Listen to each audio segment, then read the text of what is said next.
Hi friends, నమస్తే. నేను మీ Rama. Welcome back non stop cooking Telugu. ఈరోజు మన ఛానల్లో రవ్వ లడ్డూని చాలా సింపుల్గా టేస్టీగా ఎలా చేసుకోవాలో ఈ వీడియోలో చూద్దాం. చాలా తక్కువ ఇంగ్రీడియంట్స్తో చాలా సింపుల్గా ఈ రవ్వ లడ్డూని ఈజీగా ప్రిపేర్ చేసుకోవచ్చు. ఇప్పుడు దీని ప్రాసెస్ ఏంటో చూద్దాం. దీనికోసం ముందుగా ఒక ప్యాన్లో 3 టేబుల్ స్పూన్ నెయ్యిని వేసుకోండి. నెయ్యి వేడైన తర్వాత ఇందులో 1/2 కప్పు జీడిపప్పును వేసుకోండి. ఇలా ముందుగా జీడిపప్పును వేసుకొని జీడిపప్పు కొంచెం ఫ్రై అయ్యాక ఇప్పుడు కిస్మిస్ని కూడా 1/2 కప్పు వేసుకొని గోల్డెన్ కలర్ వచ్చే వరకు బాగా ఫ్రై చేసి పక్కన తీసుకోండి. ఇలా జీడిపప్పు కిస్మిస్ ఫ్రై అయిన తర్వాత ఇప్పుడు దీనిలోకి బొంబాయి రవ్వని వేసుకోండి. ఇక్కడ బొంబాయి రవ్వ 2 కప్స్ తీసుకోండి.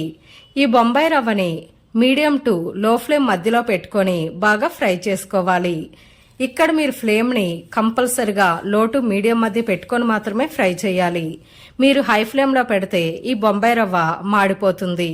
కాబట్టి ఇలా లో ఫ్లేమ్లో పెట్టి వీటిని గోల్డెన్ కలర్ వచ్చే వరకు బాగా ఫ్రై చేయండి. మనం ఇక్కడ రవ్వ అనేది ఎంత బాగా ఫ్రై చేస్తే రవ్వండి అనేది అంత టేస్టీగా ఉంటుంది. కాబట్టి రవ్వని బాగా ఫ్రై చేసుకోండి. ఇలా ఈ రవ్వ కొంచెం కలర్ చేంజ్ అయ్యాక వీటిని ఒక బౌల్లో వేసుకోండి. ఇప్పుడు ఇదే ప్యాన్లో 1 టేబుల్ స్పూన్ నెయ్యిని వేసుకోండి. నెయ్యి కొంచెం హీట్ అయ్యాక ఇందులో పచ్చి కొబ్బరి తురుముని 1 కప్ వేసుకోండి.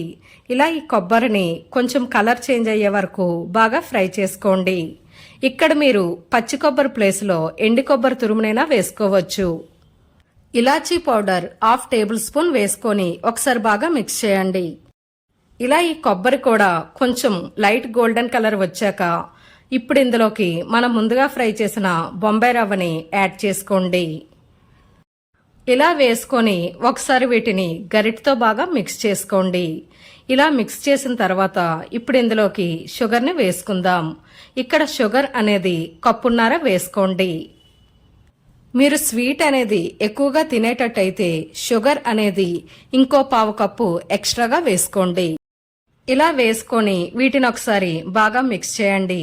ఇప్పుడు ఇందులోకి మరిగించి చల్లార్చిన పాలని ఒక 1/2 కప్పు వరకు వేసుకోండి. మీరు పాలని ఎక్కువగా వేసేయకూడదు.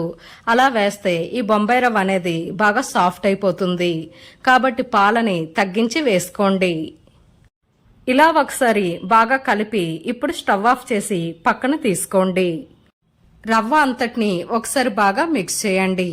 ఇప్పుడు ఇందులోకి మనం ముందుగా ఫ్రై చేసి పెట్టిన డ్రై ఫ్రూట్స్ని కూడా వేసుకోండి. ఇలా వేసుకొని వీటిని కూడా ఒకసారి బాగా మిక్స్ చేయండి.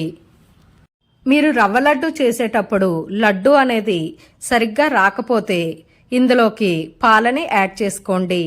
ఒకవేళ రవ్వ అనేది పల్చగా అయిపోతే కొంచెం రవ్వని మళ్ళీ ఫ్రై చేసుకొని కొంచెం షుగర్ని కూడా యాడ్ చేసుకోండి.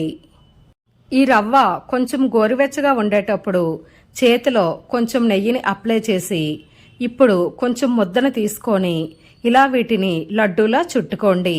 మీరు లడ్డూ చేసేటప్పుడు ఈ లడ్డూని కొంచెం గట్టిగా అడిచి చేసుకోండి. దీనివల్ల రవ్వ లడ్డు అనేది విడిపోకుండా వస్తుంది. ఇదే ప్రాసెస్లో మిగిలిన రవ్వను కూడా ఇలానే లడ్డూలా చుట్టుకోండి. ఇలా చుట్టుకున్న ఈ లడ్డూలని గంట పాటు బయటనే వదిలేయండి. దీని తర్వాత ఎయిర్ కంటైనర్ డబ్బాలో వేసుకోండి. ఈ లడ్డు అనేది 4 to 5 days వరకు ఫ్రెష్గా ఉంటుంది. అంతే ఫ్రెండ్స్, చూశారు కదా రవ్వ లడ్డుని చాలా సింపుల్గా ఎలా చేసుకోవాలో. మీరు కూడా ఈ రెసిపీని తప్పకుండా ట్రై చేయండి. ఈ వీడియో మీకు నచ్చితే ఒక లైక్ చేయండి. మీ ఫ్రెండ్స్ అండ్ ఫ్యామిలీ మెంబర్స్కి ఈ వీడియోని షేర్ చేయండి. మరెన్నో రుచికరమైన వంటల కోసం మన ఛానల్ని సబ్స్క్రైబ్ చేసి పక్కనే ఉన్న బెల్ ఐకాన్ని యాక్టివ్ చేయండి. Thanks for watching.